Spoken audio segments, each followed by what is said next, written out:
Hello, friends. This is Dave Hurwitz, executive editor at ClassicsToday.com, and we have Mildred here, the elusive Mildred. There she is. Hi, dear. Yes, she's a little bit out. She was up wandering around all night last night. But there she is. I'm just so excited. I've been training them to try and stay calm when I do these videos because they're a little camera shy. Well, not Finster. Finster jumps all over the place. That has nothing to do with anything, does it? I just love my cats. I mean, they're kittens. We've only had them now for what? I guess it's been, April, May, June, July, August, 6 months. It seems like they've lived here forever. They've taken over the house. They're graciously letting us live here too. Anyway, I'm here with the most important recording projects ever. And as usual, it's something that one of you, or at least two of you, brought up. And here it is, the complete Poulenc edition on EMI, now Warner, now out of print. Oh, God, how could it be out of print? This is also ripe for reissue because these idiots let it go out of print. But this is not the one that most of you probably saw. This is the French EMI version. Back in the day when they were announcing it, it was available only in France, and the big box had not been issued yet, and I was desperate to get my hands on it, so I got it from France. In fact, I got it directly from French EMI in France. And I like this version a little bit better because it's easier to circumnavigate. It's divided up into bits. And we're going to go through some of these bits. So it tells you a little bit about the composer. Why is this one of the most important recording projects ever? Well, first of all, because Poulenc is one of the great composers of the 20th century, one of the great sort of underrated composers of the 20th century. But it's really astonishing how marvelous most of his output was. He was a superb composer for choral and sacred music. He was one of the great songwriters after Schubert, maybe the greatest, some people say, and I wouldn't argue with that. He wrote fabulous operas. Dialogues of the Carmelites is one of the great 20th century operas, and Les Mamelles de Tiresias is hilarious and doesn't get any of the attention it deserves. I mean, thank God the Met did it with that trilogy called Parade. It was really, really just a wonderful, wonderful production. It's funny and charming, and I don't know, people don't give it any time of day. And then, of course, there's La Voix Humaine, the monodrama, which is fantastic too. So, as a writer for the human voice, he was absolutely sensational. His chamber music for winds is standard repertoire for all wind players, the flute sonata, the clarinet sonata, the oboe sonata, the sextuor. He had his quirks. He didn't like string instruments very much. His orchestral music is well, he didn't write a lot of orchestral music. He wrote the concerti, which are delicious, the harpsichord concerto, the two pianos, one piano, the organ concerto, the aubade for piano and winds, which is a masterpiece, his ballet, Les Biches. I mean, there's just lots and lots of stuff, and lots of unknown stuff. Song cycles with instrumental accompaniment, and just incredible, incredible works, full of charm, full of sentiment. They were totally, one of his favorite composers was Webern, believe it or not. But when you think about it, he was put down and dissed for most of the 20th century after his death, or in 1962 or whenever it was he died, because he was not part of the post-war avant-garde. And it's interesting because he cared about being a contemporary composer. He really did. His reputation mattered to him, but he was never going to get time of day. And also because he was French. I mean, let's face it. The post-war avant-garde was hanging out in Darmstadt. And then you had Pierre Boulez. Like, Pierre Boulez was really going to give Poulenc time of day, right?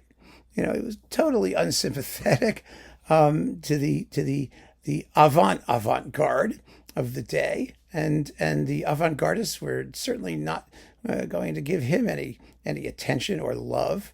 And so I think his reputation in Paris suffered, in France suffered, and in the rest of the world, he was beloved of performers, of musicians, of listeners, but the musical establishment had no truck with him. And he also had, I think, possibly the most awful pedigree that you can have as a composer. He was independently wealthy. So he could do whatever he damn well pleased, and he didn't have to care about what anyone else said. although he was kind of obsessed with money throughout his life, but he was wealthy. He was very wealthy. And so, as a result of that, the struggling avant-gardists who were, desperate for a nickel really hated him. There was a lot of professional jealousy going on as far as that went. And I think that's a shame. I mean, that's all politics. It has nothing whatsoever to do with quality of the music. Even rich people can have talent. It happens. It happens. But anyway, let's look at what we have in these boxes, just so you get a sense of the range of what he did, which is really extraordinary. And the fact that there is a complete edition, by the way, is a bit of a miracle. And it's fabulous because a lot of these recordings were made in the 50s and 60s when he was still available to supervise and to give his seal of approval. So this is technically the 50th anniversary edition. I mean, he died in 1963, actually. So this came out in 2013? Yeah, something like that. I guess. So, what do we got here? We have concertos, symphonic music, and sacred music, of which there's quite a bit. So we've talked a little bit about the orchestral music, but there's also the model animals, which is as good as unknown. Complete ballet is marvelous.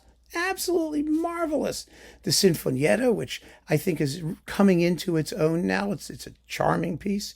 Then there are a bunch of little short pieces, but the litanies to the Black Virgin, the Mass in G major is gorgeous.